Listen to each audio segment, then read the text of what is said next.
परिंदों को मंजिल मिलेगी यकीनन, परिंदों को मंजिल मिलेगी यकीनन, ये फैले हुए उनके पंख बोलते हैं। वो लोग रहते हैं खामोश अक्सर, जमाने में जिनके हुनर बोलते हैं। हेलो बच्चों, कैसे हैं आप लोग? उम्मीद करते हैं आप सब बढ़िया होंगे। तो आज की क्लास में बच्चों हम लोग बात करने वाले हैं संबंध और फलन का विविध प्रश्नावली। बच्चों इसके प्रश्नावली 1.1 से 1.4 तक हम लोग बच्चे ऑलरेडी डिस्कस कर चुके हैं। यदि वो सारी वीडियो आप नहीं देखे हैं तो इस वीडियो के डिस्क्रिप्शन बच्चों आपको लिंक मिल जाएगा, वहां से देख लीजिए। तो आइए बच्चे डालते हैं विविध प्रश्नावली। विविध प्रश्नावली, प्रश्नावली 1 बच्चे चैप्टर 1 है ये, ठीक है ना। संबंध और फलन, संबंध एवं फलन। पहला प्रश्न बच्चों यहां पे है, ध्यान देंगे आप। देखो पहला प्रश्न बच्चे है, कह रहा है मान लीजिए कि एक फंक्शन दिया है वास्तविक संख्या से वास्तविक संख्या में। बच्चे f(x) बराबर दे रखा है आपको 10x + 7 द्वारा परिभाषित फलन है। ऐसा फलन कह रहा है बच्चे g फंक्शन r से r में ज्ञात कीजिए, जिसके लिए g of x, g of f equal to f of g equal to IR हो। बच्चों कह रहा है एक ऐसा फलन ज्ञात करो जिसके लिए जो क्या है g निकालना है एक फंक्शन। देखो f(x) आपको एक फलन दिया है r से r में, एक आपको फलन g निकालना है r से r में, जिसके लिए g of f equal to f of g equal to IR तत्समक अवयव, r माने वास्तविक संख्या का। देखो ये आपको प्रूव करना है बच्चे, ठीक है, मतलब निकालना है एक अवयव। अब देखो ये सवाल है, एक फंक्शन आपको दिया है, सवाल समझ लो पहले है क्या। वास्तविक संख्या से वास्तविक संख्या में एक फलन f दिया है जिसकी वैल्यू क्या है 10x + 7 है ना। एक दूसरा फलन बच्चे है g, वास्तविक संख्या से वास्तविक संख्या में ये निकालना है आपको, जिसके लिए g of f of g की वैल्यू IR हो। IR क्या होता है तो हमने आपको बताया है कि x आ जाए, है ना।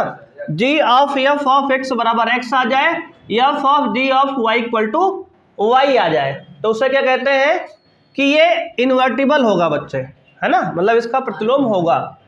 अब देखो सबसे पहले क्या करना है आपको इस फलन में, ध्यान देना बच्चे। ऐसा कब होता है तो कहोगे आपको दिया है f of x बराबर 10x + 7, बोलो हाँ या ना। अब हम मान लेते हैं बच्चे f(x) क्या होता है, y होता है, तो y बराबर क्या लिखा है ये 10x + 7, 10x + 7। अच्छा ये बताओ अगर आप एक फंक्शन y बराबर 10x + 7 दिया है तो इसमें हमें एक फंक्शन g निकालना है। जी निकाल लोगे आप, कैसे निकालोगे तो कहोगे सर यहाँ से x का मान y के रूप में निकालेंगे, पहले याद है ना। पहले तो वह x देखो 10x बराबर क्या आएगा, यहाँ से y - 7 आएगा, इस 7 को इधर लाएंगे, है ना। अब देखो यहाँ से x बराबर क्या आएगा y - 7 बटे 10, और यही फंक्शन क्या हमारा है g फंक्शन है ना, y के टर्म में आया है पदों में, तो g of y इसको मान सकते हैं। बस इसी फंक्शन के निकालने की बात ये कह रहा है। अब एक फंक्शन ये है g of y जो कहां से कहां है, रियल नंबर से रियल नंबर में है, ठीक है ना। अब जिसके लिए कह रहा है कि प्रूव करो कि g of f of g बराबर IR है। अब इसको प्रूव करेंगे हम, ठीक है ना। अब देखो बच्चे, नहीं वो I लिखा है, आइडेंटिटी एलिमेंट ऑफ I, ठीक है ना। अब ध्यान देना, अब पहले आपको g of f निकालना है भाई, तो g of f को आप लिख सकते हो g of f of x, यानी बच्चे g वाले फंक्शन में जहां x है वहां क्या रख दो f of x, sorry g वाले फंक्शन में जहां y है वहां क्या रख दो, fx रख दो। देखो g वाले फंक्शन में जहां y है वहां क्या रखोगे, fx। तो g वाला फंक्शन ये लिखा है ना, इसमें जहां y है वहां fx लिखो, तो क्या आएगा ये fx माइनस 7/10। अब भैया fx की वैल्यू कितनी है, 10x प्लस 7 ना, डाल दो 10x प्लस 7 और माइनस 7 पहले से है अपॉन 10। देखो 7 7 कट गया, प्लस माइनस 10 से 10 कट गया, क्या आ गया x। देखो आ गया ना आपका। तो देखो g ऑफ f बराबर x आ गया। x ही भैया आई आर है, क्या है आई आर है, तत्समक अवयव है, वास्तविक संख्या पर तत्समक अवयव है। यानी कि आपने g वाले फंक्शन में जब y की जगह fx रखा तो आंसर क्या आ गया, x आ गया। इसी को आई आर भी कहते हैं, है ना, आपको बताया गया है पीछे भी इंट्रोडक्शन में। इतनी बात समझ में आई कि नहीं आई। आपने देखो ये इसका मान g ऑफ f का आई आर प्रूव कर दिया, आप किसका निकालना है, f ऑफ g का। आओ देखो बच्चे, f वाले फंक्शन में f ऑफ g मतलब क्या होता है, f वाले फंक्शन में जहां g है वहां y रख दो, g ऑफ y। तो f वाले फंक्शन में जहां x है वहां g ऑफ y रख दो, g ऑफ y। तो f वाला फंक्शन कहाँ है, ये है 10x प्लस 7। तो जहां x है वहां क्या डालोगे आप, g ऑफ y प्लस 7। देखो x वाले फंक्शन में जहां x है वहां क्या डाल दिए भाई, जी वाई डाल दिए। f वाले फंक्शन में x के जगह जी वाई डाल दिए। देख लो ये तो समझ में आ गया ना। अब देखो आगे, तो भैया आगे ये बात है ना, 10 इंटू जी वाई कितना है भैया, जी वाई है y माइनस 7/10, तो y माइनस 7/10 और प्लस 7। भैया देखो 10 से 10 गया और प्लस 7 माइनस 7, देखो y माइनस 7 प्लस 7, 7 7 गया, आ गया y।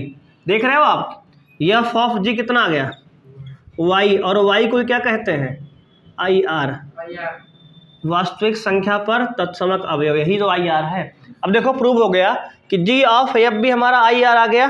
देखो ये f ऑफ g भी हमारा आ गया आई आर, प्रूव हो गया ना। तो इसने कहा कि सिद्ध करो कि g ऑफ f और f of g I R है। देखो सिद्ध कर दिए। और एक अवयव, एक ऐसा संबंध निकालो आप g जो r से r में हो, तो हमारा आंसर क्या है, तो सिद्धम हो गया। देखो ये प्रूव कर दिया हमने।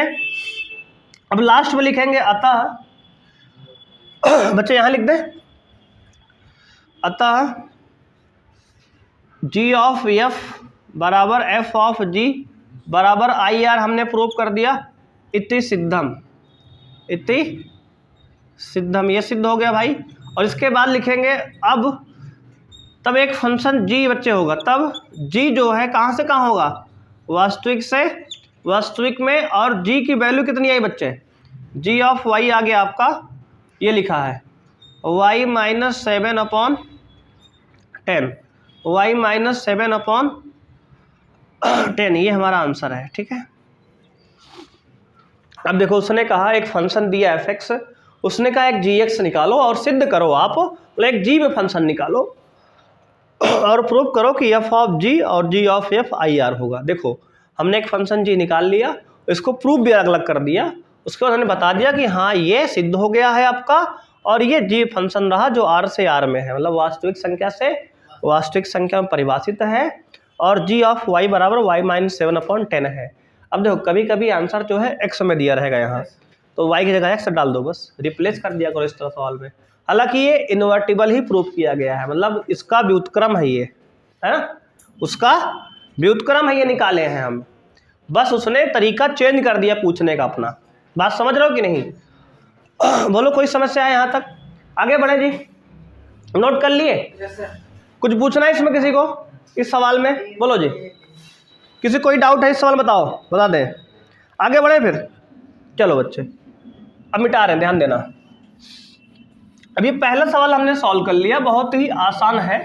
देखो ये अगर आपने पूरा एक्सरसाइज पढ़ा हुआ है तो आपको दिक्कत नहीं आएगी। अच्छा ये बताओ किस प्रश्नावली का सवाल है ये, कौन बताएगा? बहुत सही सवाल, 1.3 का सवाल है जी, बहुत सही पकड़ रहे हो। बस ऐसे ही पहचानता रहो कहाँ का सवाल है, ये पूछ रहा है। अब देखो आगे, बच्चे कह रहा दूसरा सवाल है, मान लीजिए कि एक फंक्शन है एफ, कहां से कहां परिभाषित है, डब्लू से डब्लू। डब्लू क्या होता है बच्चे, पूर्ण संख्या का समुच्चय। क्या होता है, पूर्ण संख्या। पूर्ण संख्या के समुच्चय पर परिभाषित है और कह रहा है एफ एन दिया है,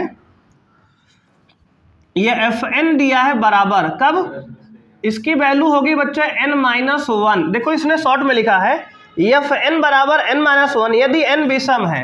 यदि देखो n क्या है, विषम है बच्चे, n क्या है, n बिलोंग टू विषम, मतलब n क्या है, विषम है। देखो इसको हम लोग जो है अपनी लैंग्वेज में इसको थोड़ा सा डिकोड करके लिख रहे हैं, उसने अलग अलग करके लिखा है। n क्या है, विषम है, तो ये n-1 परिभाषा इसकी है। और उसने आगे लिखा fn बराबर n+1, ये वैल्यू n+1 कब, यदि n क्या है बच्चे, कह रहा सम है। देखो इसको हमने अपनी इस लैंग्वेज में इस प्रकार से लिख दिया फंक्शन बना के। अब उसने कहा द्वारा परिभाषित है, सिद्ध कीजिए कि f व्युत्क्रमणीय है, f का प्रतिलोम ज्ञात कीजिए। बच्चे लास्ट में उसने लिखा जहां w जो है समस्त पूर्णांकों का समुच्चय है, जो कि हम पहले बता चुके हैं, ठीक है ना। यहाँ w जो है उसने पूर्णांकों का बोला है, ठीक है। w क्या है, समस्त पूर्णांकों का समुच्चय है, तो इसने यहाँ पूर्णांक लिखा है। हालांकि w मतलब होता है पूर्ण संख्या। अब उसने पूर्णांक लिया तो हम क्या करेंगे, इसको पूर्णांक ही मान लेते हैं। अब तो जान ही रहे हो इसकी गलती कितनी होती है ना। ये हिंदी वाले जो इतना गलत लिखे हैं, पूर्ण w माने होता है पूर्ण संख्या वैसे, ठीक है, यहाँ वो पूर्णांक कह रहा है।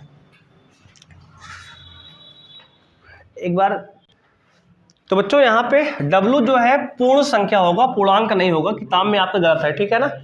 बुक में हिंदी मीडियम में गलत छपा हुआ है, ये w माने पूर्ण संख्या ही होता है, ठीक है, पूर्णांक नहीं होता है बच्चे। अब देखो ये फंक्शन दिया कर रहा है कि ये सिद्ध करो कि ये व्युत्क्रमणीय है और इसका व्युत्क्रम भी ज्ञात करो। देखो बच्चे अगर ये व्युत्क्रमणीय है, अगर ये व्युत्क्रमणीय है तो क्या करना पड़ेगा आपको, तो बच्चे आपको मान के चलना पड़ेगा यहाँ पे इसको एकाएकी और आच्छादक सिद्ध करना पड़ेगा ना। अगर कोई भी फलन व्युत्क्रमणीय होता है तो उसको आपको एकाएकी और आच्छादक प्रूव करना होता है। और देखते हैं बच्चे, सबसे पहले हम बात करते हैं किसकी, एकाएकी की। अब देखो इसको व्युत्क्रमणीय सिद्ध करना है तो एकाएकी के लिए, तो बच्चे माना, देखो माना बच्चे यहाँ पे बच्चे हमने मान लिया कि f ऑफ n बराबर क्या दे रखा है, तो कहोगे n-1। अब ध्यान दो यहाँ पे हम n1 n2 दो नंबर लेके चलेंगे, तो मान लिया कि f ऑफ n n-1 है, तो इसको बच्चे हम यहाँ पे एक मान लेते हैं f ऑफ m, या फिर nm मान के चलते हैं क्योंकि दोनों सेम हो जाएगा ना n पे। तो f ऑफ m क्या होगा, तो कहोगे m बच्चे है m+1 है ना, m+1। ये क्या है, n क्या है, इसमें n बच्चे विषम है और इसमें क्या है, m जो है सम है। दोनों के लिए हमने अलग अलग वेरिएबल ले लिया, चर हमने चेंज कर दिया। क्यों सर, क्योंकि बच्चे अगर n में लिखा है कंफ्यूज होंगे अभी हम, है ना, तो हमने अलग अलग चर ले लिया। एकाएकी आच्छादक आपको प्रूव करना बताया गया है सैद्धांतिक विधि से, है ना। तो अब देखो हम इसमें केस बच्चे बनाएंगे, क्या बनाएंगे, केस बनाएंगे। केस 1 देखो, केस 1 जब n और m दोनों बच्चे विषम हो, क्या हो, विषम हो। जब n और m बच्चे दोनों विषम होंगे तो यहाँ पे कंडीशन क्या लगाओगे आप, तो f ऑफ n बराबर f ऑफ m, है ना। एकाएकी सिद्ध करने के लिए बच्चे ये समीकरण बनाते हैं हम, f ऑफ n बराबर f ऑफ m। अगर दोनों विषम है बच्चे तो f ऑफ n के जगह भी n-1 आएगा और f ऑफ m की जगह क्या लिखेंगे, कौन बताएगा ये बात हमें, m-1 की m+1, बोलो सोचो पहले। विषम के लिए ये वाली सही है कि लिखना ये वाला सही रहेगा, दोनों विषम मान के चले हो आप। हाँ देखो ये सब गलतियां छोटी छोटी ना हो पाए, आप ध्यान दो यहीं पे।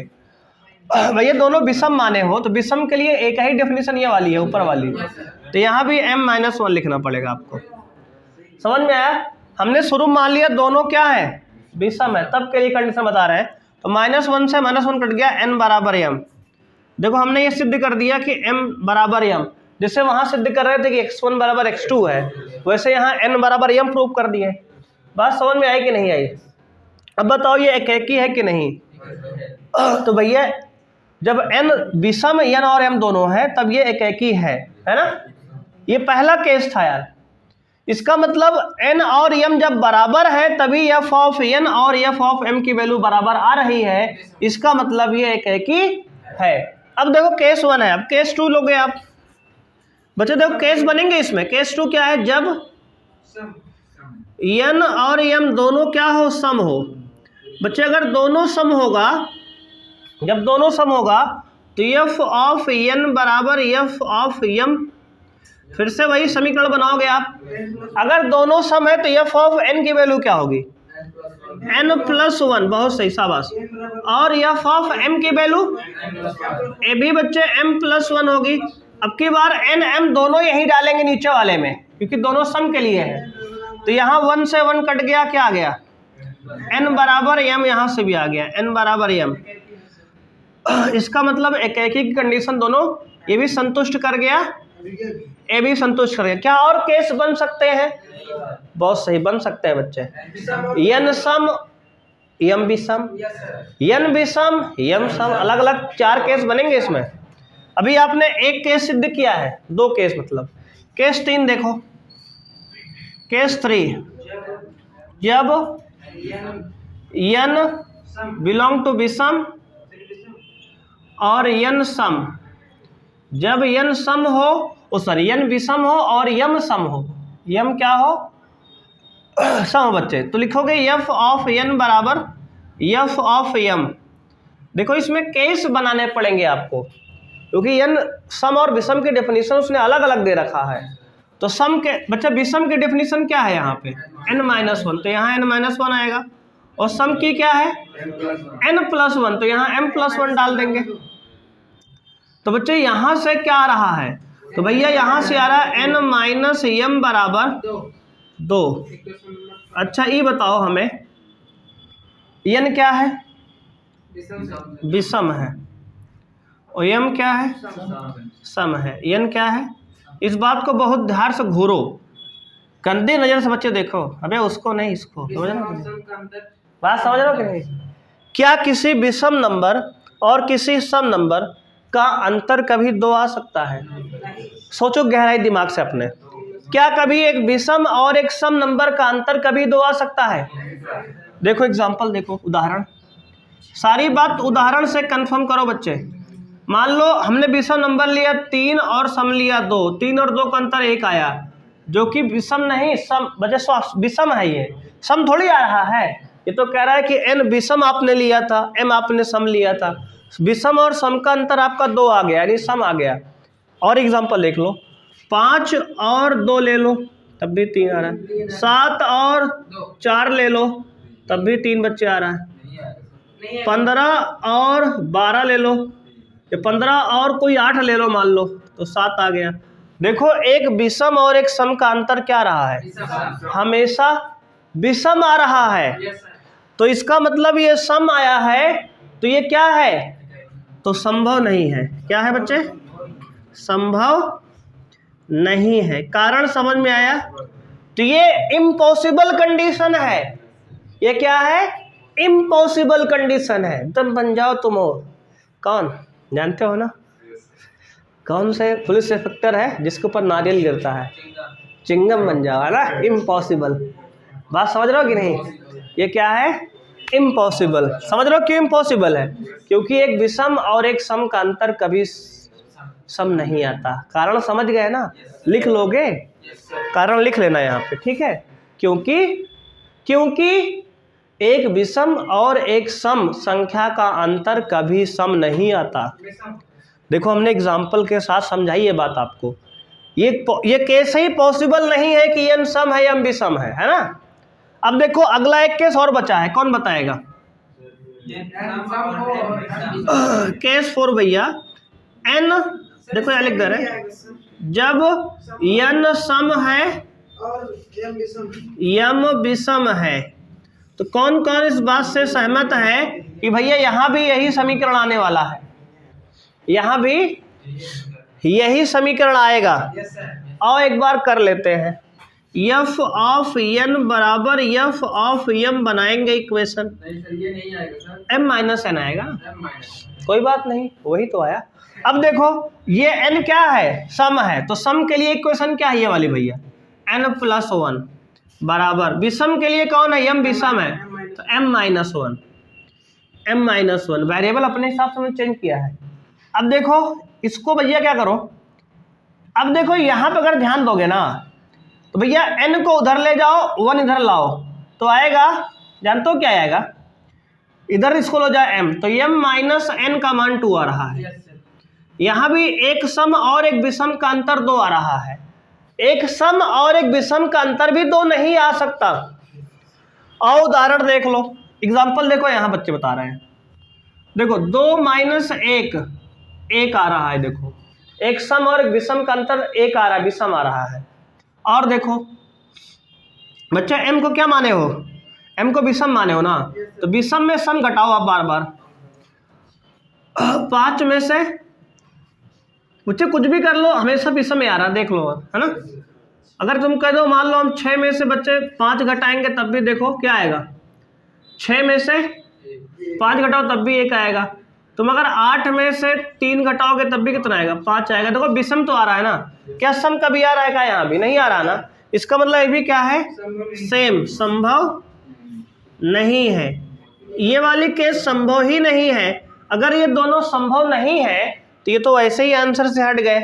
तो ये 2 केस हैं और दोनों में, ये दोनों संभव थे और दोनों में n और m बराबर आ रहा था, इसका मतलब ये एकाकी हो गया। अब देखो इन सवालों में एकाकी सिद्ध करने में दिक्कत होती है, लेकिन तुम्हें दिक्कत अब नहीं होनी चाहिए, क्योंकि हमने जितने पॉसिबल केस हो सकते हैं सब गिना दिए। 4 केस बनेंगे, n सम m भी सम, दोनों सम दोनों भी सम, एक सम एक विषम अल्टरनेट करके, तो 4 केस बनेंगे। 2 पॉसिबल नहीं है, सवाल ने खुद ही रिजेक्ट कर दिया। 2 पॉसिबल है और दोनों में n और m बराबर आ रहा है, इसका मतलब ये एकाकी है। बोलो हाँ या ना। तो आप इसमें क्या लिखोगे बच्चे इस प्रकार से, अब ध्यान दो, इसके बाद नोट कर लियो ना। अब देखो लिखोगे अतः फलन एकाकी है। क्या है बच्चे, एकाकी है। क्लियर हो गया आपका यहाँ तक, बोलो जी, कोई दिक्कत है यहाँ तक, एकाकी समझ में आ गया आपको। अब देखो एकाकी के बाद क्या चेक करेंगे, अब आच्छादक की जांच करेंगे। देखो यहाँ एकाकी कुछ अलग तरीके से हुआ है, देखो, है ना, इसीलिए कहते हैं कि विविध प्रश्नावली के सवाल अलग है दुनिया से। भाई जो आपने थ्योरी पढ़ी तो उनसे कुछ अलग आ रहा है कि नहीं आ रहा है, कैसे कर सकते हो, है कि नहीं, केस बन रहा है यहाँ। देखो अब आच्छादक देखो, आच्छादक, अब भाई अगर पूरा थ्योरी ना पढ़ के आओगे पूरा पीछे का, तो समझ नहीं क्या हो रहा है यहाँ पे, है ना। तुम पीछे बात समझे इसलिए यहाँ समझ बात आ रही है क्या हो रहा है। अब देखो आच्छादक के लिए भाई हमने कहा n जो है हमने लिया विषम, पहले n क्या लिया, विषम, ध्यान देना, n बिलोंग टू विषम माना हमने। भाई यहाँ से f ऑफ n क्या है, बोलो f ऑफ n क्या है, तो कहोगे n-1 है। भाई क्या है, n-n है। और ये बताओ f ऑफ n होता क्या है, तो सर f ऑफ n तो y होता है, अभी तक ये होता है ना। अब देखो यहाँ से f ऑफ n y है, यहाँ से f ऑफ n n-1 है, दोनों कंपेयर करो तो y बराबर क्या आएगा, n-1। n की वैल्यू निकालो यहाँ से, n क्या आएगा, y+1 आएगा। बोलो हाँ या ना, बोलो हाँ या ना। तो यही तो जी वाई होता है, बोलो यही जी वाई होता है ना, है कि नहीं। अब ये जी वाई आ गया, जी वाई कितना आ गया, y+1। अब बच्चे बहुत ध्यान से देखो, आपने यहाँ कुछ नंबर, सेट ऑफ नंबर लो। अच्छा देखो ये होल नंबर का सेट है ना, होल नंबर समझ रहे हो, पूर्ण संख्या का सेट है ना। आओ देखो, अगर आपने यहाँ से यहां से y का मान क्या डाल सकते हो आप? देखो y का मान अगर हम देखो y का मान यहां से अगर हम डाल दें, मान लो 0 डाला हमने, 1 डाला, 2 डाला, 3 डाला, 4 डाला, 5 डाला, तो इन सब नंबर पे ये क्या मिल रहा है बच्चे? देखो तो अब y का मान यहाँ से डालोगे आप, ये क्या है? ये सब y के मान है, ये सब क्या है? y के मान है। तो आपको g ऑफ y मिल क्या रहा है? देखो इधर, तो आपको g ऑफ y मिलेगा इसके रिस्पेक्ट में। देखो बच्चे ध्यान देना, 1 पे 1 + 1 2 मिल रहा है, 2 पे 2 + 1 3 मिल रहा है। ध्यान से देखना, समझ में बात आएगी भाई। देखो ध्यान देखना, जब आपने x का मान 1 डाला तो क्या मिला आपको? 2 मिला, 2 डाला तो आपने 3 मिला, और 3 पे क्या मिलेगा? 4 मिलेगा, 4 पे क्या मिलेगा? 5 मिलेगा। बात समझ रहे हो? सारे नंबर मिल रहे हैं इस पे, है ना। अब देखो इसको जो है यहाँ समझ लिया कि आपने सारे नंबर मिल रहे हैं, मतलब ये आच्छादक है। देखो ये हर सवाल का प्रूफ करने का तरीका अलग अलग है ना। अब देखो है यहाँ से आपने विषम, जब n विषम है तो देख रहे हो कि सारे नंबर मिल रहे हैं परिसर के, मतलब सारे के सारे। देखो ये सहप्रांत जो है हमारा, ये क्या है भैया? प्रांत है। ये W है, W माने पूर्ण संख्या है, ये जो है सहप्रांत है। हमने ये देखा कि इधर के सारे एलिमेंट सहप्रांत के प्रांत से जुड़े हुए हैं, है ना।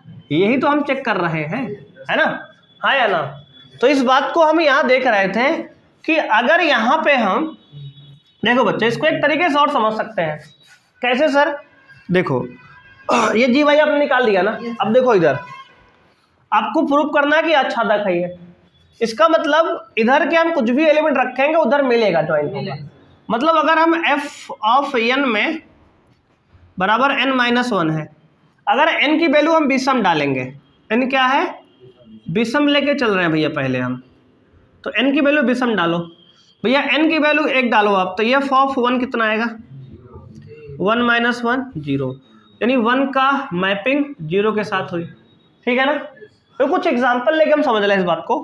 तो ये f ऑफ 2, मतलब यहाँ n क्या डालना है? विषम सॉरी डालना है।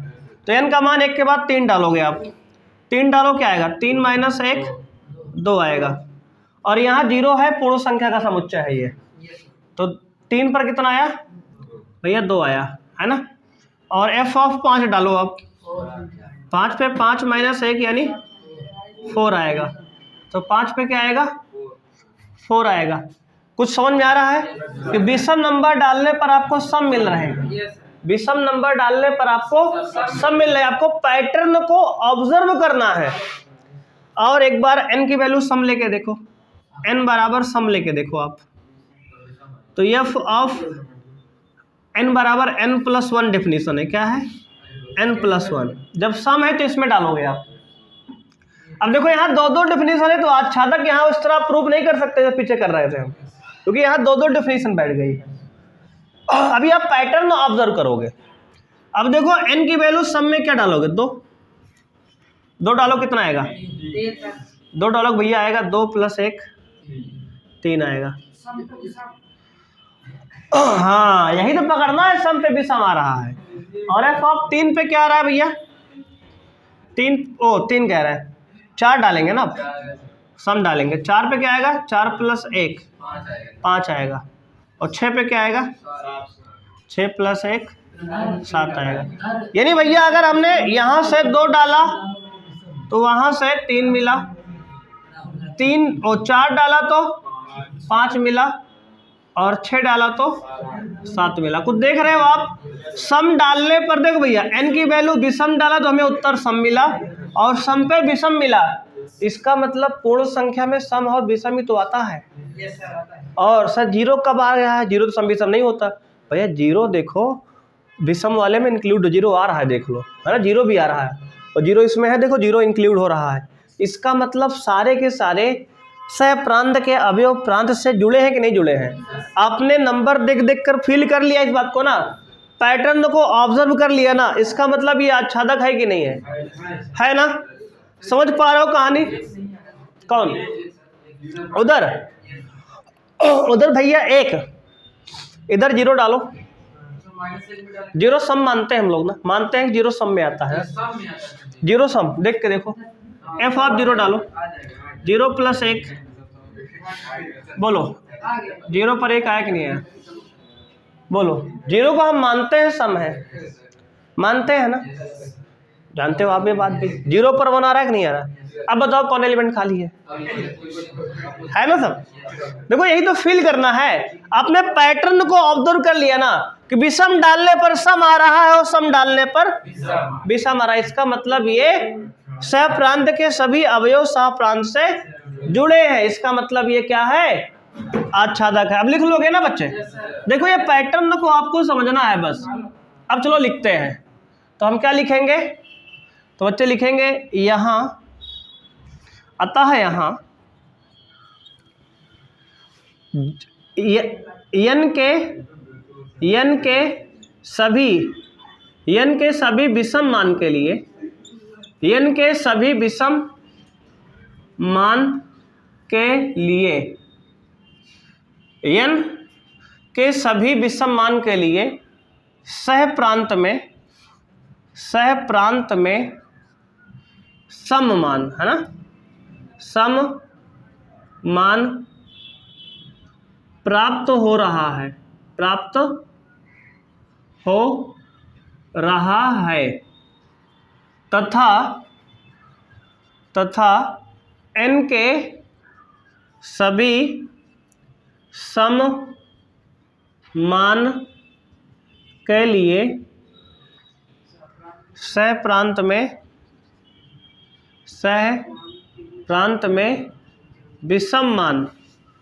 विषम मान प्राप्त हो रहा है। इट इम्प्लाई दैट, इसका अर्थ है कि सहप्रांत के सभी अवयव प्रांत से जुड़े हैं या संबंधित हैं। बोलो समझ में बात आई कि नहीं आई भाई। देखो हमने, देखो इधर कौन कौन से, देखो पूर्ण संख्या कैसे बनती है, सम और विषम से। सम से रखने विषम आ रहा है, विषम रखने सम आ रहा है, इसका मतलब पूरा का पूरा पूर्ण संख्या भर गया भाई, जुड़ गया, उधर के सारे एलिमेंट इधर से जुड़ गए। तो वही तो हम बता रहे हैं भाई, सम रखोगे विषम मिलेगा, विषम रखोगे सम मिलेगा। इसका मतलब सहप्रांत के सभी अवयव प्रांत से जुड़े हैं यानी संबंधित है। अतः फलन, बच्चा अतः फलन क्या है, आच्छादक है। क्या है, आच्छादक है बच्चे, क्या है, आच्छादक है। और आच्छादक है तो बच्चे क्या होगा, ये व्युत्क्रमणीय भी है। देखो एक एक ही हमने पहले सिद्ध कर लिया है, आच्छादक हमने अब किया है। तो लास्ट में क्या लिखो, अतः फलन क्या है, व्युत्क्रमणीय है, व्युत्क्रमणीय है। बोलो बात समझ में आई कि नहीं, कोई समस्या है आप समझने में। देखो अगर एक पैसे कोई दिक्कत तो बताओ, बता दे एक बार फिर से, क्योंकि बढ़िया सवाल है। इन सवालों में आपको दिक्कत हो सकती है फ्यूचर में, इसलिए देखो एक एक बात ध्यान समझे रहो, लिखे रहो कॉपी में, कि दोबारा कभी खोलो तो स्वाद समझ में आए तुरंत क्या लिखे हो आप। अब अगर बच्चे फलन व्युत्क्रमणीय है तो इसका व्युत्क्रम निकाल सकते हैं हम, है ना। तो बच्चे व्युत्क्रम क्या होगा, आओ देखते हैं, एफ इनवर्स ऑफ वाई। तो बच्चे एफ इनवर्स ऑफ वाई व्युत्क्रम क्या होगा, तो कहोगे व्युत्क्रम होगा सर यहां से हमने निकाला था। देखो अभी हमने वहां एक जी वाई निकाला था, याद है आपको। जब यन हमने विषम लिया था क्या आया था वो, यदि यन विषम है तो हमने बताया था वाई प्लस वन ना, ये क्या आया था, Y plus one. F inverse Y क्या आया था, वाई प्लस वन आया था। तो जब एन सम लेंगे तो क्या आएगा फिर, यदि एन सम होगा तो बच्चे ये वाई माइनस वन आएगा, तो ये हमारा इनवर्स हो गया। ठीक है, इसको हम पहले भी निकाल चुके हैं, है ना, अभी शुरुआत में निकाल दिए थे कि जब एन क्या है, विषम है, तो ये वाई प्लस वन आया था, और जब एन सम होगा तो वाई माइनस वन आएगा। देखो इसको यहाँ भी कर दे रहे हैं हम, इतना लिख लियो क्या, ये नंबर तो लिख लियोगे ना। सम डालने पर विषम आ रहा है, विषम डालने पर सम आ रहा है। बच्चे बोल रहे हो, बात समझ रहे हो। अब देखो ये बताओ हमें, जब एन सम है बच्चे, जब एन क्या है, सम है, तो हमने कहा डेफिनेशन दिया था एफ ऑफ एन बराबर ये एन प्लस वन। अब देखो यहाँ से एफ एन क्या होता है, वाई, तो वाई बराबर क्या है, एन प्लस वन। तो यहाँ से n निकालो, क्या आएगा y माइनस 1। देखो ये वाली बात हमने यहाँ से लिखी है, देखो ये वाली बात ये लिखी है, ठीक है। और हमने कहा n जब विषम है तो इसने क्या दे रखा है सवाल में, बोलो भैया, n विषम पर भैया ये दिया है f ऑफ n बराबर क्या दिया था, n माइनस 1। तो यहाँ से fn क्या है y, तो y बराबर क्या है n माइनस 1, तो n क्या होगा y प्लस 1। देख लो ध्यान से, देख लो ये दोनों वैल्यू यहाँ लिखे हैं बस। जब n विषम है तो यहाँ से निकाल के वैल्यू लाए हैं यहाँ, और जब ये अंशन है तो यहाँ से लाए हैं यहाँ। तो ये हमारा क्या है, इन्वर्स है, और हमारा ये आंसर है। बोलो किसी को कोई दिक्कत है भैया। इसने कहा सिद्ध को एकेकी आच्छादक है, और अगर व्युत्क्रमणीय है तो मतलब एकेकी आच्छादक सिद्ध करो, जो कर दिए। और उसने कहा इन्वर्स भी निकालो, निकाल दिए। देख लो अगर कोई समस्या यहाँ तक को बताओ यार। देखो ये सवाल लॉन्ग है, लंबे सवाल हैं। क्वेश्चन 3 है बच्चों, ध्यान देंगे। कह रहा है कि यदि एक फंक्शन f दिया है वास्तविक संख्या से वास्तविक संख्या में, यानी r से r में, और जहां fx बराबर दिया है आपको x² माइनस 3x प्लस 2 द्वारा परिभाषित है, तो आपको निकालना है f ऑफ x, ठीक है बच्चे, ये ज्ञात करना है। तो आपको डायरेक्ट ये निकालना, कुछ करना है नहीं यहाँ पे। लोगो बच्चे, f वाले फंक्शन में जहाँ f है, करा x है, वहाँ f ऑफ x रख दो। देखो ध्यान से देखो, f वाले फंक्शन में जहाँ x है वहाँ क्या रख दो, f ऑफ x रखो ध्यान से। तो क्या आएगा ये f ऑफ x का square minus 3 into f of x plus 2। अब f ऑफ x की वैल्यू डाल दो सब जगह। तो ये f ऑफ x कितना है, x² माइनस 3x प्लस 2, इसका स्क्वायर लगा दो, और minus 3 times x² minus 3x plus 2, और प्लस 2 पहले से है। बोलो यहाँ तक बात समझ में आई। f ऑफ x निकाल रहे हैं। अब इसका स्क्वायर पूरे का है। ये बताओ a प्लस बी प्लस सी का होल स्क्वायर का फॉर्मूला याद है आपको? देखो बच्चे, a² यानी x² का स्क्वायर प्लस b मैंने माइनस 3x का a² प्लस b² है ना, और plus c² plus 2 into a यानी x² इंटू b यानी माइनस 3x।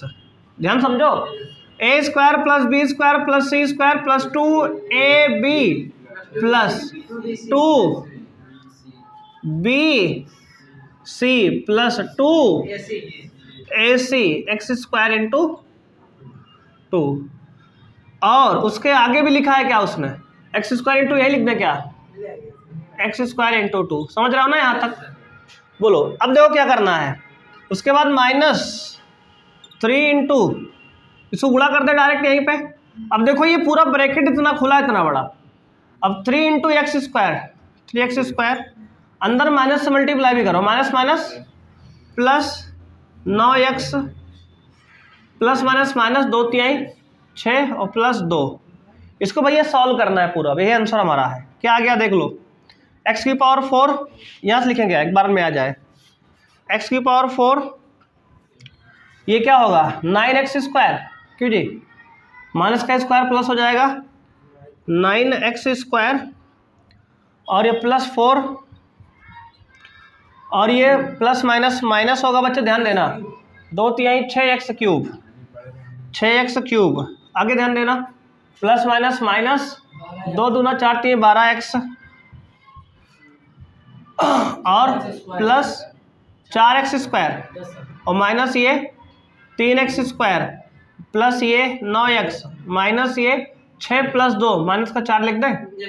अब देखो ये प्लस का 4, ये माइनस का 4 गया, और कुछ कट रहा है देख लो एक बार ध्यान दो, कुछ कट रहा है क्या इसमें बच्चे? x की पावर 4 प्लस में है, और क्यूब वाला कितनी बार है, एक बार केवल, ये माइनस 6x³। स्क्वायर वाला ढूंढो कौन कौन है, 4 9x² प्लस का ये 4x², तो 9 4 13x² में 3 घटा दो, प्लस का 10x²। बोलो क्लियर है?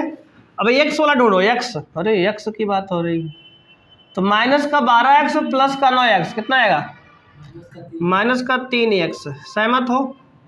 और कुछ बचा है? बोलो जी, और क्या बचा? हो गया ना, तो ये हमारा आंसर है। एक बार सब लोग मैच कर लो अपना अपना, ये सब कह रहा है। देखो एफ ऑफ एक्स निकाल दिया हमने, एक्स की power 4 minus 6x cube plus 10x square minus 3x है। एक बार सब लोग मैच कर लो, अगर कोई समस्या किसी को बताओ जी। यहाँ तक चुके हैं बच्चों, आज की क्लास में हम क्वेश्चन नंबर 4 से आगे की चर्चा करने वाले हैं। तो आइए बच्चे क्लास को स्टार्ट करते हैं। पहला प्रश्न आपके सामने है, सिद्ध कीजिए कि फंक्शन वास्तविक संख्या से, बच्चों इसका प्रांत क्या है, वास्तविक संख्या, और सह प्रांत है बच्चे x belong to real number. देखो बच्चे पढ़ना इसको सीख लो, x क्या है, रियल नंबर है, और कहां से कहां बच्चे है, x का मान -1 से 1 है, -1 से 1 है, मतलब x जो है वास्तविक संख्या का समुच्चय है और x का मान -1 से 1 है। तो प्रांत में केवल -1 से 1 तक के ही नंबर है, मतलब सॉरी सह प्रांत में, और प्रांत सारा क्या है, रियल नंबर है। जहां fx बराबर x बटे 1 plus mod x, x belong to r, मतलब x क्या है, वास्तविक संख्या है, द्वारा परिभाषित फलन एकेकी तथा आच्छादक है। आपको सिद्ध करना है कि ये एकेकी है और आच्छादक है। तो ये प्रश्नावली 1.2 का सवाल है बच्चे, ठीक है ना। एनसीईआरटी में आपने 1.2 में पढ़ा है, एकेकी आच्छादक प्रूफ करना। अब बच्चे शुरू करते हैं कहानी को। हाँ, बात तो यही है। अब देखो, अगर व्युत्क्रमणीय है इसका मतलब ये एकेकी और आच्छादक है। तो बच्चे हमने देखो सबसे पहले सिद्ध करेंगे एकेकी के लिए। देखो एकेकी के लिए, तो बच्चे एकेकी क्या होता है कहोगे, अब देखो एफ ऑफ एक्स क्या दिया है, तो कहोगे x upon 1 plus mod x. बच्चे ठीक है ना। अब देखो हमने कहा इसमें केस बनेंगे बच्चे, केस 1, माना x1 comma x2 belong to real number के लिए। बच्चे हमने कहा x1 x2 क्या है, रियल नंबर है वास्तविक संख्या के लिए। x1 भी पॉजिटिव लिया बच्चे हमने, x2 भी हमने पॉजिटिव लिया। जब दोनों धनात्मक हैं तब की कहानी डिस्कस कर रहे हैं। पहले हम पहली केस में माना हमने कि x1 भी पॉजिटिव है, x2 भी पॉजिटिव है, बोलो हाँ या ना। देखो यार इसमें केस बनेंगे 4, x1 x2 पॉजिटिव दोनों, x1 x2 नेगेटिव दोनों, x1 positive x2 negative, x2 positive x1 negative. तो ये 4 केस बनेंगे। ऐसे ही सवाल हमने एक कल भी किया था, याद है ना। अब देखो 4 केस बनेंगे। पहला केस है तुम्हारे सामने है, हाँ बच्चे बिल्कुल वैसे ही जैसे सम विषम वाला था वैसे एकदम। यार गजब यार, भोकाली याद की हो मामला, है ना। अब देखो भैया ध्यान से देखना, तो हमने कहा f ऑफ x1 बराबर f ऑफ x2, ये समीकरण बनाते हैं ना एकेकी के लिए, याद है कि भूल गए, याद है भैया। तो अब देखो अगर दोनों पॉजिटिव है तो इसमें वैल्यू डालो, तो x1 upon 1 plus mod of x1 बराबर x2 upon 1 plus mod of x2। बोलो कोई दिक्कत यहाँ तक।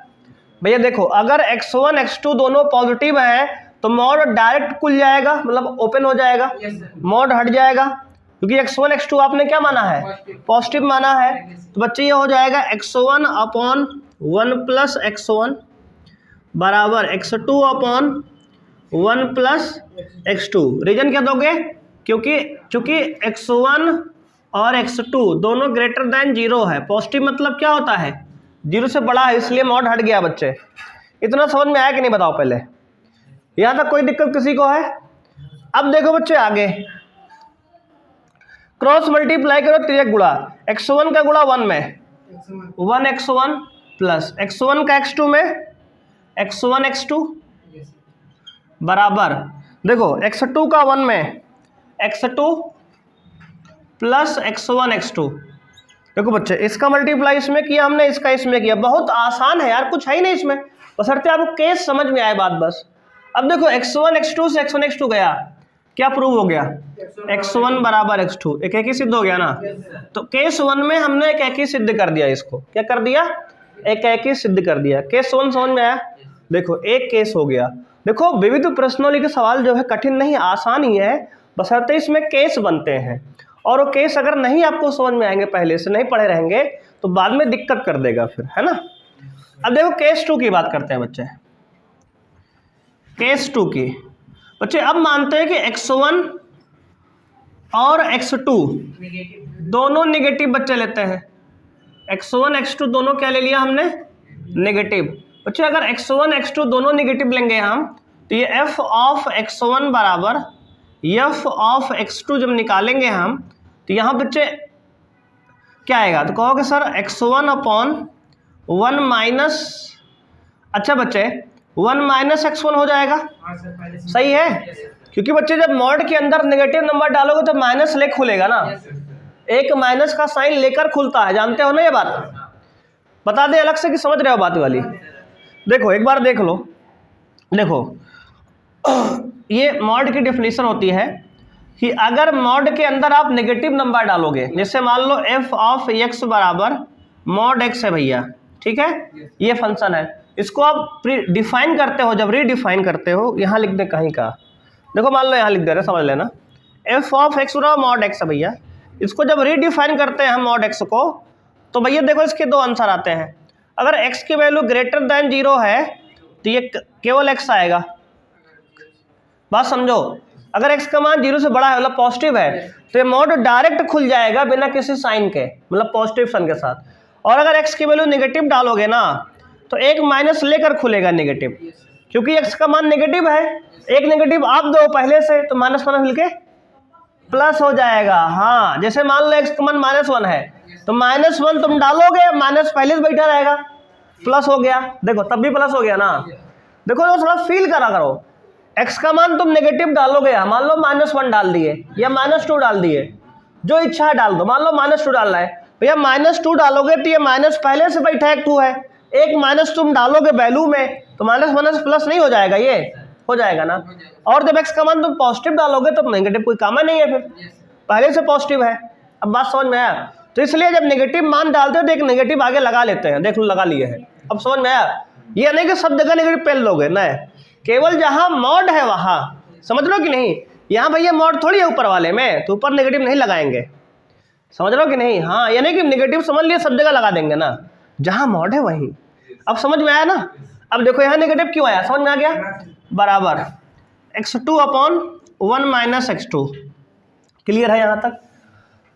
अब क्रॉस मल्टीप्लाई करो, x1 का 1 में x1 plus minus minus x1 x2 बराबर x2 का 1 में x2 plus minus minus x1 x2। भैया देखो x1 x2 माइनस में x1 x2 माइनस में कट गया, बचा क्या, x1 बराबर x2। देखो यहाँ से भी प्रूव हो गया कि एक एक ही है, अगर दोनों पॉजिटिव हैं तब भी एक एक ही है, दोनों नेगेटिव है तब भी एक एक ही है। अभी 2 केस बचे हैं, इसको आप नोट कर लो, फिर 2 केस हम और सॉल्व करते हैं। अब बच्चे केस 3 समझेंगे, केस 3। केस 3 क्या है बच्चे, केस 3 लेते हैं x1 जो है पॉजिटिव लेते हैं, x2 हम लेते हैं नेगेटिव, ठीक है ना। तो भैया अब हम f ऑफ x1 बराबर f ऑफ x2 करेंगे, तो यहाँ देखो x1 पॉजिटिव है ना, तो ये आएगा x1 अपॉन 1 प्लस x1 आ जाएगा प्लस का, क्योंकि पॉजिटिव है, और बराबर x2 नेगेटिव है ना, तो ये x2 अपॉन 1 माइनस x2 हो जाएगा। किसी कोई दिक्कत है, जब प्लस है तो mod as it is open हुआ है, और जब नेगेटिव नंबर डालोगे तो मॉड नेगेटिव साइन के साथ ओपन होगा, अभी बताया पीछे आपको, है ना। अब क्रॉस मल्टीप्लाई करो, तो x1 माइनस x1 x2 बराबर x2 भैया x2 और plus minus plus plus plus plus x1 x2, देखो ये हो जाएगा यार। अब भाई यहाँ पे अगर ध्यान से आप देखोगे इसको, तो यहाँ से क्या मिल रहा है आपको, तो कहोगे x1 x2 जो है नेगेटिव, यहाँ पॉजिटिव, कटेगा नहीं अब की बार जो है सबको तुम एक तरफ करोगे तो क्या आएगा, तो आएगा ये x1, देखो x1 माइनस x2, देखो x2 इधर ला लो माइनस x2, और माइनस में x1 x2 पहले से एक बार इधर ला लो, तो माइनस का 2x1 x2 हो जाएगा, बोलो ठीक है, और बराबर 0, यहाँ से देखो क्या बन गया, x1 minus x2 minus 2x1 x2 बराबर 0। एक केस यहाँ से ये बन गया भैया, बोलो इतनी बात समझ में आई। यहाँ से x1 बराबर नहीं आया, यहाँ से आया x1 माइनस x2 बराबर 2 टाइम्स ऑफ x1 x2 आ रहा है, या फिर x1 minus x2 minus 2x1 x2 बराबर 0 आ रहा है। इतना केस समझ में आया। अब इसको ड्रॉप पे लगाओ। अब देखो चौथा केस समझ लो यहीं पे, केस 4 भाई, केस 4। अब कौन केस लोगे, जब x1 नेगेटिव लेते हैं और x2 को पॉजिटिव लेते हैं। अब भाई ध्यान समझना, तो यहाँ पे f ऑफ x1 बराबर f ऑफ x2, ध्यान देना इधर भैया, x1 नेगेटिव लिए हो ना, तो x1 अपॉन 1 माइनस x1 आएगा, ये मॉड किया हम x1 माइनस में आ गया, और बराबर x2 अपॉन 1 प्लस x2, क्योंकि x2 पॉजिटिव है। फिर से क्रॉस मल्टीप्लाई करो तो x1 प्लस x1 x2, इधर क्रॉस मल्टीप्लाई करोगे तो आएगा भैया क्या, बराबर में x2 माइनस x1 x2। तो बच्चे इधर लाओ सबको, तो क्या आएगा, x1 minus x2 plus 2 times x1 x2 बराबर 0। बोलो कोई समस्या है यहाँ तक? देख लो ध्यान से, दोनों में क्या केस आ गया कि यहाँ पे x1 x2 बराबर नहीं आ रहा है, तो ये कैसा केस है, नॉट पॉसिबल, है ना। तो ये क्या कहेंगे, ये केस आपके संभव नहीं है। बोलो हाँ या ना, कोई दिक्कत है यहाँ तक? तो ये दोनों केस लिखेंगे, केस 3 व 4 संभव नहीं है। क्या है बच्चे, नहीं है, क्योंकि यहां से x1 x2 बराबर नहीं आ रहा है। अब बच्चे कितने केस संभव है, केवल 2 केस शुरू वाले। तो लिखेंगे केस 1 व 2 से x1 बराबर x2 आया है, अतः फलन कैसा है बच्चे, एकैकी है। बोलो बात समझ में आई कि नहीं आई? अब नोट कर लो, ये एकैकी का हमारा जांच हो गया। अब करेंगे हम आच्छादक की जांच। अब बात करेंगे बच्चों इसमें आच्छादक की, तो डालेंगे आप हेडिंग आच्छादक। आच्छादक क्या होगा, आच्छादक भैया। अब देखो ध्यान देना, इसमें आच्छादक के लिए हम लोग क्या करते हैं, इसका परिसर और सह प्रांत अगर बराबर सिद्ध कर दें तो ये आच्छादक हो जाएगा।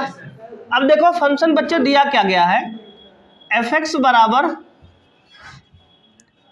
x बटे 1 प्लस मॉड x है। बच्चे यहाँ पे हम 2 केस लेते हैं, 2 केस ले रहे हैं। क्या, केस 1 पहले ले रहे हैं। केस 1 हो सकता है बच्चे कि x पॉजिटिव रहा हो, x क्या ग्रेटर देन 0 रहा हो। अगर x ग्रेटर देन 0 होगा बच्चे तो f(x) क्या है, कहोगे y है। f(x) क्या है, y। तो y बराबर ये क्या हो जाएगा, x अपॉन 1 प्लस x। बोलो मॉड पॉजिटिव साइन के साथ खुलेगा ना, अभी पीछे बता के आए हैं। अगर x की वैल्यू पॉजिटिव है, 0 से बड़ा है, तो ये पॉजिटिव के साथ खुलेगा। तो अगर सर 0 होगा तो बच्चे 0 यहीं पे लगा लो, 0 एक में ले लो इसी में, है ना। 0 से बड़ा होगा तो ये पॉजिटिव x खुलेगा यहाँ पे। अब देखो यहाँ से करना क्या होता है आपको परिसर के लिए, x का मान y के रूप में निकालना होता है ना। क्रॉस मल्टीप्लाई करो, y प्लस एक्स वाई बराबर x। बच्चे देखो अब y बराबर x माइनस एक्स वाई। देखो एक्स वाई को आरएचएस में भेज दिए, माइनस एक्स वाई हो गया। अब y बराबर x कॉमन ले लो तो 1 माइनस वाई। तो यहाँ से बच्चे अगर x निकालोगे तो x क्या आएगा, तो कहोगे x बराबर आएगा 1 माइनस वाई बटे वाई। यहाँ तक समझ में आया जी? अच्छा इधर वही लिख दें क्या, इधर देखो इधर लिखते हैं। अच्छा x बराबर क्या आएगा, y अपॉन 1 माइनस वाई। ये बताओ इतना समझ में आया कि नहीं आया? ये बताओ, यही तो जी वाई है, एक फंक्शन जी वाई यही बनता है ना, y के रूप का। अब बताओ हमें, अब परिसर निकालने में क्या होता है रूल, कि डिनोमिनेटर कभी 0 नहीं हो सकता, मतलब हर कभी 0। इसका मतलब परिसर के लिए हम 1 माइनस वाई की वैल्यू हमेशा ग्रेटर देन 0 होनी चाहिए, है ना। इसका मतलब बच्चे अगर हम ध्यान से देखना बच्चे, अगर हम बात करें तो y को उधर ले जाएंगे बच्चे तो 1 लेस देन y, मतलब y उधर गया तो प्लस का हो गया, इसका मतलब y का मान हमेशा लेस देन 1 हो, मतलब y क्या होगा 1 ग्रेटर देन y है। इसको पलट के लिखो तो क्या होगा y लेस देन 1, है ना। मुंह देखो खुला है 1 की तरफ, देखो इसको समझो ऐसे एकदम देसी समझो यार, y है 1 है, मुंह किधर खुला है 1 की तरफ, तो इसको उधर कर दिए y इधर कर दिए, मुंह खोल दिए 1 की तरफ, मतलब y क्या है छोटा है 1 से। यहां से एक आंसर निकला कि y का मान 1 से छोटा है। अभी हमने एक पहलू समझा है, देखो परिसर निकालने का एक मेथड ये भी है, देख लो ध्यान से कैसे समझ रहे हैं। यहां हमने क्या कहा कि y का मान 1 से कम आया है।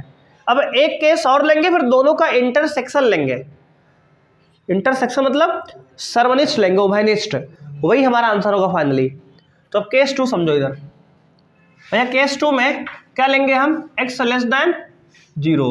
अगर x नेगेटिव है तो क्या होगा, अगर x पॉजिटिव है तो ये केस बन के आया y का मान 1 से छोटा होगा, और अगर x नेगेटिव है तो ये fx बराबर क्या आएगा भैया, तो कहोगे x/1 माइनस x होगा। सहमत हो हमारी इस बात से, क्योंकि अगर x नेगेटिव है तो ये मॉड नेगेटिव साइन के साथ खुलेगा, फिर ये बताया ना पीछे भी।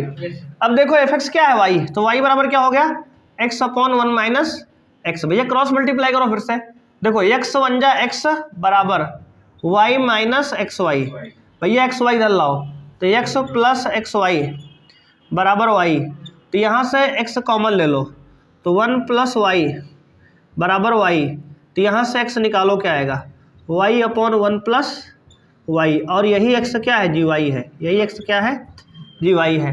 तो यहाँ से ये फंक्शन आ गया, यानी यहाँ से अगर हम फिर से वही बात कि y+1 कभी 0 से छोटा बड़ा होगा 0 से हमेशा ना, क्योंकि y+1 की वैल्यू नीचे वाला कभी 0 नहीं हो सकता। बात समझ रहे हो भैया, नीचे वाला कभी 0 नहीं, 0 से हमेशा क्या होगा बड़ा होगा। बात समझ रहे हो कि नहीं है, यहाँ तक कोई दिक्कत है। अब देखो, अब आपको ध्यान देना है यहाँ पर, अब इसमें एक बार ध्यान देना, ये y+1 की वैल्यू क्या 0 से छोटी कभी होगी नहीं होगा, है ना, तो इसको बड़ा कर लो, तो यहाँ लिख देते हैं, संभाल लोगे ना यहाँ। अब देखो y+1 की वैल्यू हमेशा ग्रेटर देन 0, क्लियर है ना, y+1 ग्रेटर देन 0 होगा, तो यहाँ से y ग्रेटर देन कितना होगा -1, क्योंकि ये 1 उधर गया तो -1 हो गया ना, देखो 1 उधर गया तो -1 हो गया, तो y की वैल्यू क्या हो गई ग्रेटर देन -1 हो गई। अब ध्यान से देखना, एक इक्वेशन क्या आई है कि y लेस देन 1 होगा, और एक क्या आया है y ग्रेटर देन -1 होगा। अब दोनों का इंटरसेक्शन क्या होगा भैया, दोनों का इंटरसेक्शन देखो, एंड मतलब कॉमन, तो क्या होगा ये दोनों को मिलाओ तो क्या समझ में आएगा, ये समझ में आएगा कि x की वैल्यू जो है मतलब y की वैल्यू जो है, y की वैल्यू क्या है -1 से लेकर के 1 तक, -1 से, और यही तो ये भी कह रहा है, यही तो ये भी कह रहा है, हमारा परिसर आया है और सह प्रांत भी यही है, दोनों बराबर है ना। अरे y की जगह x आया है लेकिन हमने x रूप में कन्वर्ट किया है ना, बात समझ में नहीं। अतः बच्चे यहाँ से क्या समझ में आया कि परिसर सह प्रांत के बराबर है, परिसर क्या है बराबर है सह प्रांत के, बोलो बात समझ में आई।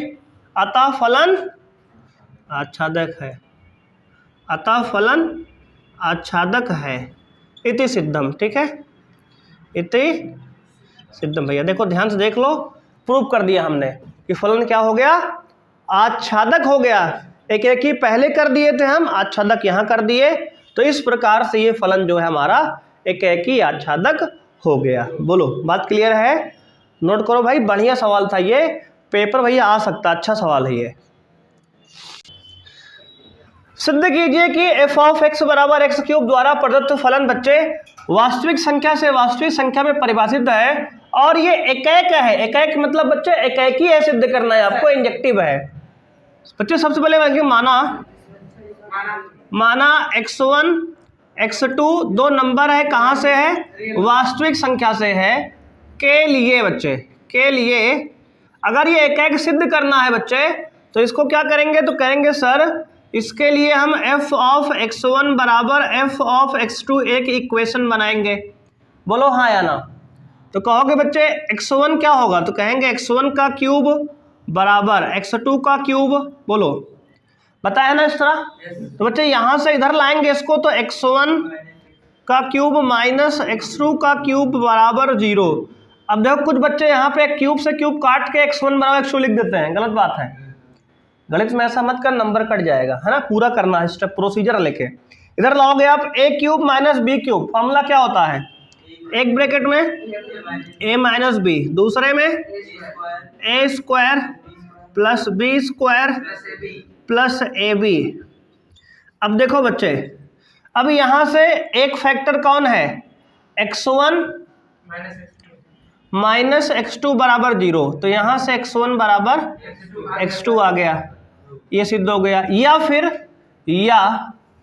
x1 माइनस प्लस x1 का स्क्वायर प्लस x2 का स्क्वायर और प्लस x1 x2 बराबर 0।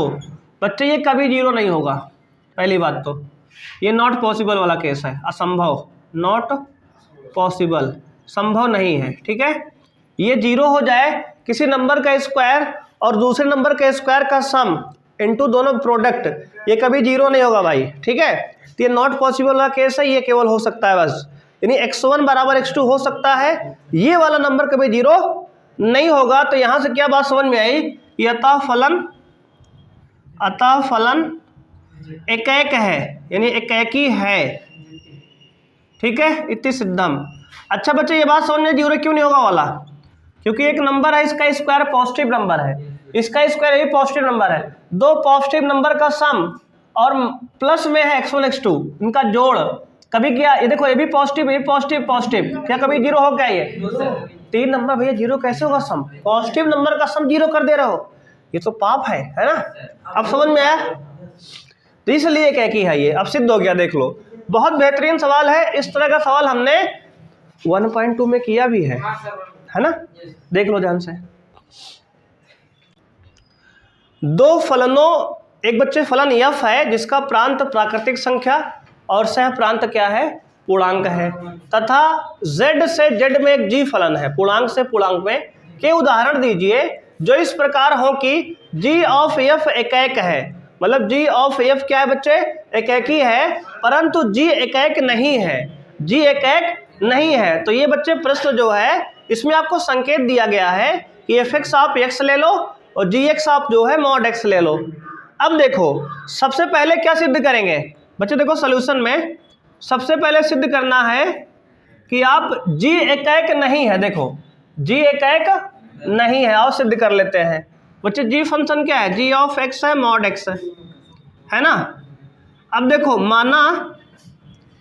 माना x1 x2 दो नंबर है, g कहाँ से कहाँ परिभाषित है बच्चे, z से z में, पूर्णांक से पूर्णांक में। तो यहाँ नेगेटिव पॉजिटिव सारे नंबर है, पूर्णांक में नेगेटिव नंबर भी होते हैं, पॉजिटिव भी होते हैं, 0 भी होता है। तो अब देखो बिलोंग टू z, हमने कहा के लिए एक समीकरण बनाएंगे, याद है ना, f ऑफ x1 बराबर x1 की वैल्यू क्या है, मॉड ऑफ x1 बराबर मॉड ऑफ x2। बच्चे मॉड हटाएंगे दोनों तरफ तो क्या आएगा, x1 बराबर प्लस माइनस x2, x1 बराबर प्लस माइनस x2 आएगा। यार ध्यान दिया करो बच्चे, अगर दोनों तरफ मॉड है या एक तरफ मॉड है तो मॉड हटाने पर एक तरफ प्लस माइनस लगाना पड़ता है। रीजन बताएं, कारण देखो, अगर कोई नंबर मॉड है x, तो अगर इसमें तुम 1 डालोगे -1 तब भी ये +1 आएगा आंसर, और +1 डालोगे तब भी 1 आएगा, है ना। तो -1 +1 दोनों पे 1 आ रहा है ना, तो हमने कहा x1 x2 दोनों प्लस माइनस होगा। यहाँ पे अगर x1 जो है प्लस माइनस x2 के बराबर आ गया, इसका मतलब क्या हो गया, ये अतः फलन एकैक नहीं है, एकैक नहीं है। बच्चे यही तो सिद्ध करना था, इतनी सिद्धम, ये सिद्ध हो गया बात। बोलो भैया कोई दिक्कत है, सिद्ध कर दिया ना आपने एक पार्ट। अब देखो उसने दूसरा पार्ट क्या कहा हमसे, उसने कहा जी ऑफ एफ एक है, तो पहले जी ऑफ एफ निकालते हैं। आओ देखो, जी ऑफ एफ बोले तो जी वाले फंक्शन में जहाँ एक्स है वहाँ एफ एक्स डाल दो। तो बच्चे देखो जी वाला फंक्शन क्या है, मॉड एक्स, तो इसमें जहाँ एक्स है वहाँ मॉड क्या डाल दो, एफ एक्स, तो आ गया मॉड ऑफ एफ एक्स। इतना समझ में आया कि नहीं बताओ पहले? जी वाले फंक्शन में यानी मॉड एक्स में जहाँ एक्स है वहाँ एफ एक्स डाल दो। एफ एक्स की वैल्यू क्या है, एक्स, तो एफ एक्स का फिर से एक्स डालो, तो ये क्या हो गया, बोलो बच्चे ये क्या हो गया? तो कहोगे सर जी ये जो है आपका फिर से मॉड एक्स हो गया। क्या हो गया, मॉड एक्स हो गया। बोलो बात समझ में आई कि नहीं आई? कोई दिक्कत है? देखो ये समझ में आया जी। अब देखो ये क्या हो गया, तो कहोगे सर ये मॉड एक्स हो गया। अब लेकिन तो कहोगे सर ऐसा है ये भी तो मॉड एक्स था और वो भी मॉड एक्स है, अगर ये एक एक नहीं है तो वो कैसे एक एक है? ये बात समझोगे ना? आपके मन में ख्याल आया कि नहीं आया? ये बताओ एक एक है कि नहीं, पहले बताओ। जी ऑफ है आपके हिसाब से क्या है, आपके हिसाब से क्या है? ये तो हो नहीं सकता कि तेरी याद ना आए, ऐसा कैसे है? याद आया कि सब कुछ होगा, लेकिन भाई देखो एक एक है, ये रीजन बता रहे हैं। इसमें हम पॉजिटिव नेगेटिव नंबर डाल रहे थे, देखो इसमें हम पॉजिटिव नेगेटिव डालेंगे तो पॉजिटिव बन के आएगा, लेकिन भैया इसमें जब F of G of F करोगे ना तो प्रांत तो प्राकृतिक संख्या है, उसमें नेगेटिव है ही नहीं, तो नेगेटिव डालो कहाँ से भाई? बात समझ में है कि नहीं यार? नेगेटिव तो है ही नहीं, डालो कहाँ से? अरे भैया ये फंक्शन कहाँ से कहाँ डिफाइन है, एन से जेड में है। कहाँ से कहाँ डिफाइन है, एन से जेड में है। चचा कहाँ आप ध्यान दे रहे हो? यहाँ नेगेटिव है ही नहीं है प्राकृतिक संख्या में, आप नेगेटिव डाल कहाँ से सकते हो? जब इधर सारे पॉजिटिव नंबर हैं, इधर सारे पॉजिटिव नंबर हैं, उधर जेड है पॉजिटिव नेगेटिव दोनों है, तो भैया ये बताओ हमको, तुम इधर से जो भी डालोगे उधर एक ही एलिमेंट तो बनेगा। तुम्हारे पास इधर नेगेटिव नंबर है ही नहीं है, तुम वहाँ डाल कहाँ सकते हो? इसका मतलब एक ही है ये। तो यहाँ से अब की बार बच्चे देखो, अब की बार जब x1 बराबर x2 करोगे एक के लिए सिद्ध करने के लिए, तो फिर से जब आप f ऑफ x1 बराबर, ऐसा नहीं, g of f of x1 बराबर g of f of x2 आप यहाँ करोगे, या इसको आप एक फंक्शन और मान लो यार, इतना बड़ा मानने से अच्छा है इसको उलट कह दो h ऑफ x माना, ठीक है? बड़ा मानने से अच्छा है कि इसको h ऑफ x मान लो। तो अब जब आप इसके लिए h ऑफ x1 बराबर h ऑफ x2 लिखोगे भैया, तो यहाँ से फिर से मॉड ऑफ x1 बराबर मॉड ऑफ x2 आएगा, फिर से x1 बराबर प्लस माइनस x2 आएगा, किंतु आप क्या कहोगे, किंतु ये x1 बराबर क्या होगा, x2 केवल। क्यों नेगेटिव नॉट पॉसिबल? क्यों? क्योंकि प्राकृतिक संख्या में नेगेटिव नंबर होता नहीं है ना? क्योंकि यहाँ पे रीजन ये कि पॉजिटिव संख्या है ही नहीं है, नेगेटिव वाला रीजन लिख देंगे, क्या लिखेंगे? क्योंकि यहाँ लिख देंगे ऐसे, x1 बराबर माइनस x2 नॉट पॉसिबल, संभव नहीं है। क्यों? क्योंकि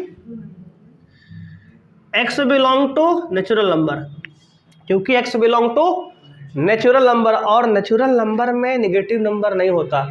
इसका मतलब ये क्या है, एक है, अतः फलन एक है।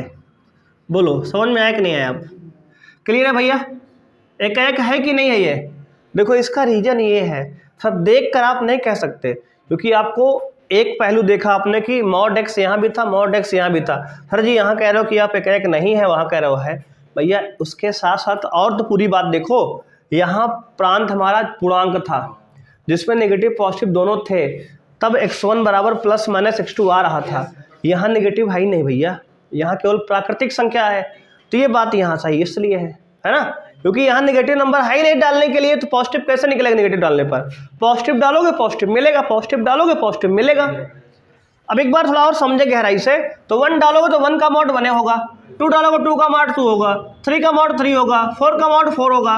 ये एक देखो इस तरह से है, ये वाला फंक्शन ये एक है। देखो इसमें क्या कहानी थी, इसमें भैया यहाँ जेड था, यहाँ भी जेड था, यहाँ -1 -2 -3 था, यहाँ -1 -2 -3 था, यहाँ 1 2 3 था, यहाँ भी 1 2 3 था, सब कुछ था, यहाँ भी जेड था, यहाँ भी जेड था। आपने एफ एक्स बराबर मॉड एक्स फंक्शन था हमारा, सॉरी जी एक्स है ये, जी ऑफ एक्स बराबर मॉड एक्स था।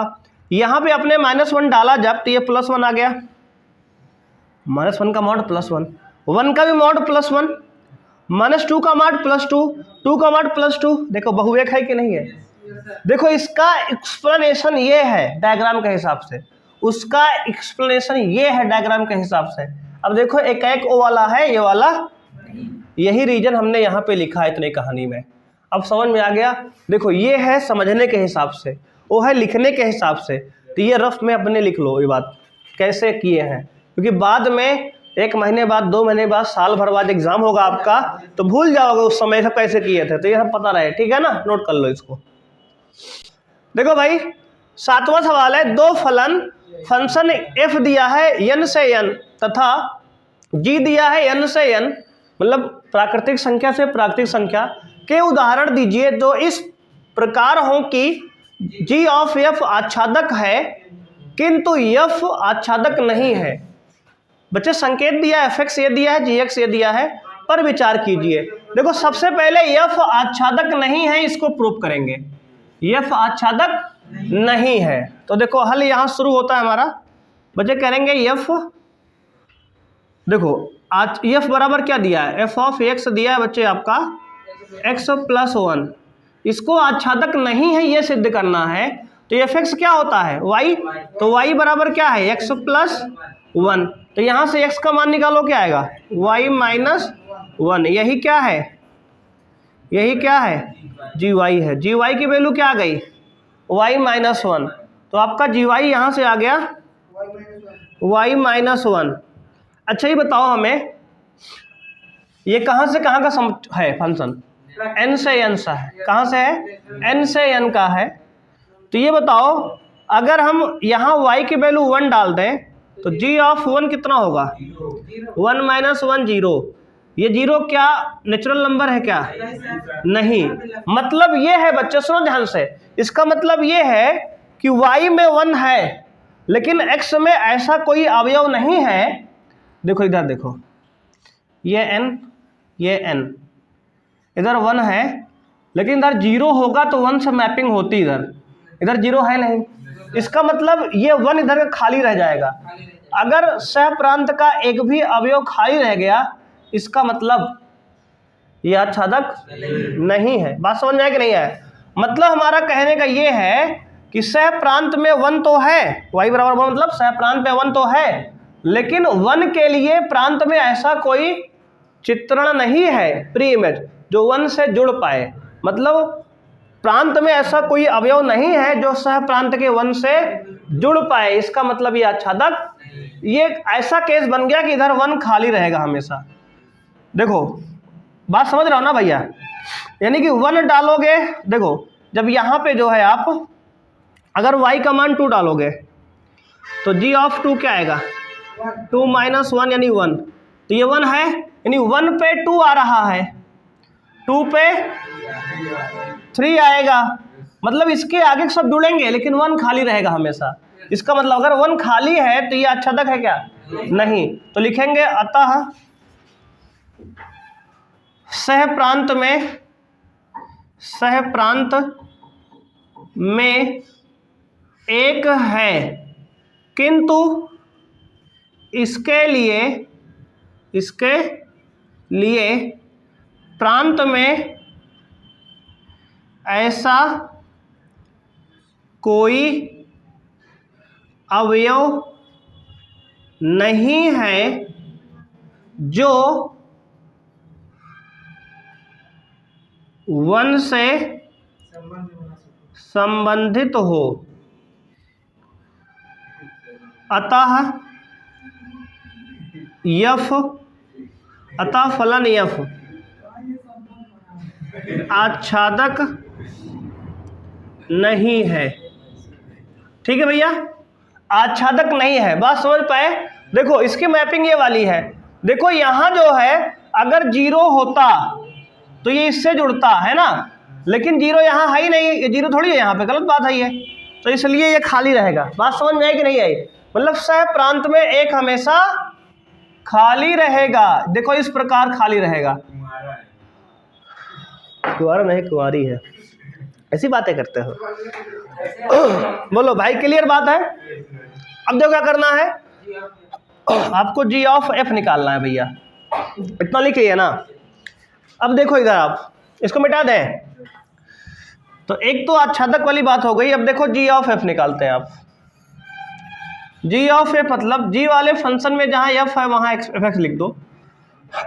जी वाला फंक्शन भैया क्या है, देखो ये है x माइनस वन, तो x के जगह जो है एफ एक्स माइनस वन लिख दें। जहां x है वहां एफ एक्स माइनस वन लिख दिए, तो ये क्या है, एफ एक्स क्या दिया है, x plus one minus one. देखो यहाँ पे एफ एक्स क्या है, x प्लस वन, तो यहाँ x प्लस वन और माइनस वन पहले से है, तो 1 से 1 कट जाएगा, तो आ गया जी ऑफ एफ क्या आ गया, x आ गया।